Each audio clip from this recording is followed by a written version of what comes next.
Hi, today, this is Eric. Today we're going to talk about some solutions for sexual addiction. I'd like to talk about a program or a plan of recovery. Why would we even need a plan of recovery? Well, here's the thing. Without a plan, you're just going to be doing this by the seat of your pants. The addiction, or we'll say the lower power, the addiction has a plan for your life. The plan is progressive, it's for destruction, it's taking you by the arm, and you're going by it. And you may not even know that you're doing this. So unless you have a program or a plan, something that you do every day, you'll be in trouble. Okay? And as you explore this may be even basic Christianity for those that are Christians. So what is a good plan? Like, what does it look like when we first start off? Say like we know that there's a problem, we know we have an addiction. Well, I can tell you what the plan is not. The plan is not try harder. The plan is not, oh, I'll make promises to loved ones and I'll just try to stop. And then I'll do my life as I've been doing it. Because if you do the same life you've been doing before, you're going to end up in the same place or worse. The plan is not quick fixes. I'll just take up golf. I'll just try to control my acting out by what we call trigger management. Okay. It's much more deeper and simpler than that, really. If there's a certain medicine I take every single day, and if I do this medicine, I would be completely well. Not perfect, but completely well. Wouldn't I want to do that? So this is some of the things I think that most people do. So I would say that the plan, some kind of literature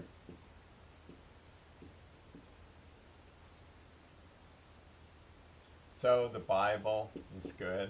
I don't want to turn off people from the the religious aspect of this, but it's really an interesting book because anything that the 12 steppers got came from here. Now, I know many Christians that have read the Bible for 20 years, they're going to church and they're not more than an hour sober. What happened? There's something really valuable about getting information from the 12-step people. And then this will come alive for you. You'll start to see that it's all right there, but the people around you never emphasize that because it just wasn't in their makeup to do that. I would look at the Alcoholics Anonymous book. Now, oh boy, this is funny. I am human, anonymous book. Why? You go, well, why are we talking about sex addiction? It's because this is a book where all this started. This is where it really started, but this is the second book where it started. If you don't really have the AA big book and you're in SA or any of the programs, I would highly recommend getting an AA book because that is the heart of what to do. Is it okay to get an SA book? Sure. And I am a fan of SA. I'm not speaking for SA. I just think that it's a really good program. There's other programs out there as well. The next thing I would do is go to meetings. Now, sometimes this is in a different order. Sometimes we're going to meetings first, and then we're getting the literature. But why do I have literature here? Because so many people are reluctant to go to meetings. And you can go to the internet, look up sa.org, and start getting the literature and just start reading. And when you start reading, you might start to go, yikes, I have this. Or, wow, I don't. But either way, you'll get some good information. Meetings. I would recommend lots of meetings at first. I would go to at least 2 to 3 a week, probably 10 to 15 different meetings.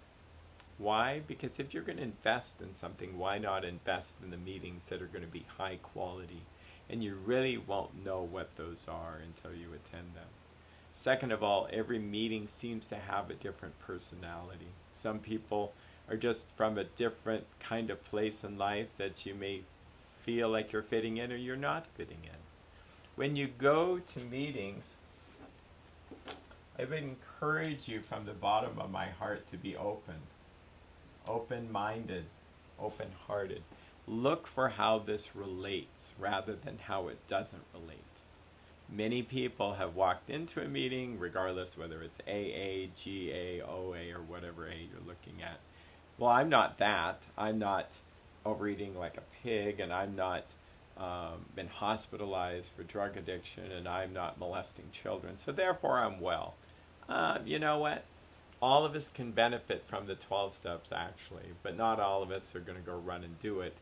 Those of us who are so down in the pit are willing to then maybe do this. So try to stay open. Go to like 10 meetings, different meetings, and be persistent. I have heard many stories where the very first meeting they show up and no one's there.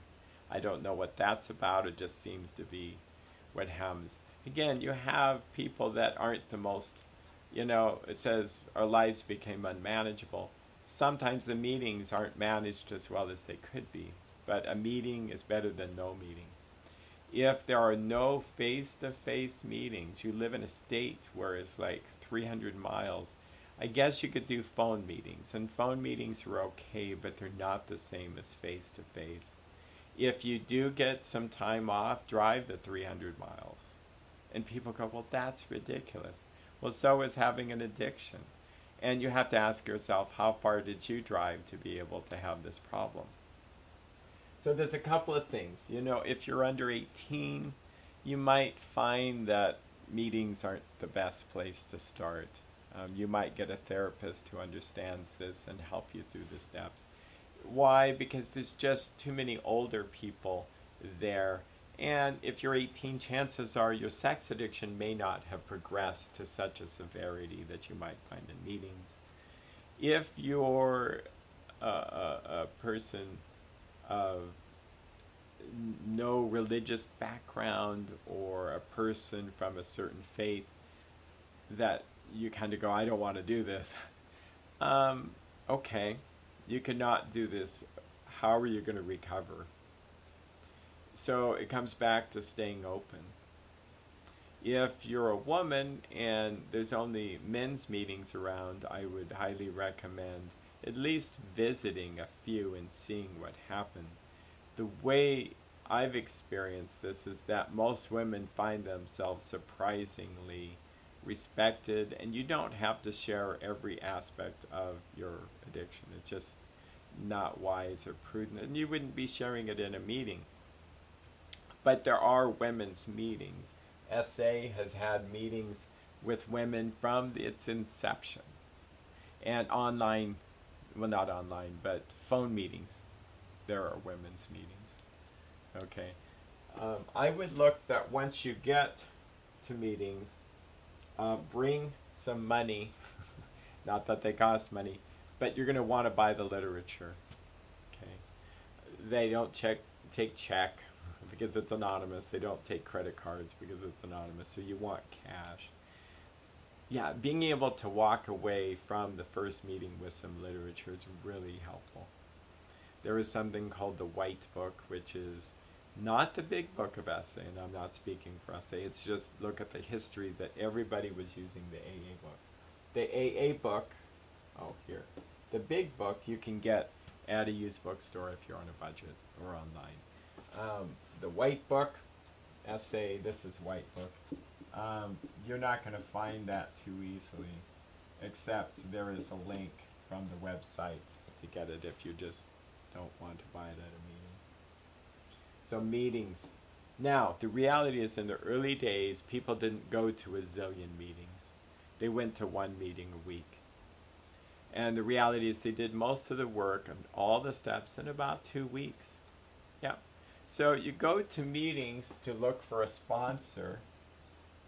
A sponsor was someone who actually paid for your treatment. Yep, that's where the word came from in AA, that you'd have two sponsors and they would have gotten you through the steps in a few weeks, and then they would have just become friends.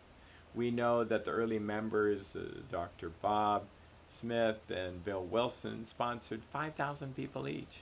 So this idea of sponsoring someone in this long-term, drawn-out, almost marriage relationship where you share everything with them for years, that's not sponsorship, that's something else. And sometimes you have to ask, is this person sober and how long have they been doing this? And they're not more than a month sober. And I'm not trying to be judgmental, it's just that in the early days you got through the steps 1 through 9 in about 2 weeks. You were then recovered. You were recovered alcoholic, in which case you would do steps 10 and 11 every day. And your sponsor would become maybe a sharing partner where you bounce things off of. And it was a simple phone call. You went to meetings once a week just to hear testimonials of how people had recovered. It was not really in a circular format where people are sharing their problems and you could do that there, but it was more like after the meeting. That what you heard was a speaker speaking up front, in front of a podium, that spent 10 minutes talking about what their life was like as an addict, 10 minutes on how the solution happened for them, which was the 12 steps, and the last 40 minutes on what their life is like now and how they do steps 10 and 11. People really weren't sitting around in a circle all sharing their problems with each other. In the early days, they were really more like going to a meeting to hear a speaker in front of a podium talk about their life in recovery. So it was much more of a listen and learn experience rather than I need to share in some kind of group psychotherapy, which actually what I learned in AA only began after the 60s. Probably modeling themselves after treatment centers, and treatment centers then don't really have the highest success rates realistically. We're in AA, when they did it in its inception, it was 75 to 93% success. But a speaker would get up and talk about the first 10 minutes of what their life was like as an addict. The next 10 minutes was the solution, how they experienced the steps. And the last 40 minutes would be what their life is like today, the adventures and blessings of working the steps daily. So, back to our plan, there is something that we do daily, which is step work. The initial 2 weeks, you'll be working with a sponsor on the steps, getting through those steps, maybe 1, 2, and 3 in one day. And the next day you might meet for 4, 5, 6, 7, and 8. And it's very easy to do. It's not easy. It's easy for the sponsor, maybe difficult for the sponsee, recovering person. But you get through those steps. Because if you've seen any of our other videos, it's cleaning out all the resentments, the fears, the dishonesty, and the selfishness. The daily step work is basically step 10 and 11 every day, which involves an AM prayer and meditation. Don't forget that meditation. We tend to talk to God, but do we listen to God? And evening prayer and meditation. It's kind of a joke. Someone, I think, had a slip of the tongue that said sought through prayer and medication to improve our conscious contact with God. It's meditation. And perhaps that's why we self-medicated ourselves with lust or with food or spending or gambling or alcohol or drugs or work. because that was our meditation. That's what we thought about morning, noon, and night. That's what ruled our lives. And you really can't just recover by just stopping these things. One recovers by opening themselves up to God, a power greater than themselves, which comes in and grants them the peace they're looking for, the guidance that they're looking for, and the necessary power to say no. And so there's a sense that we're not even saying no to anything. We're just saying yes to the program, to God, and we do this. If we do this faithfully, we're going to get better.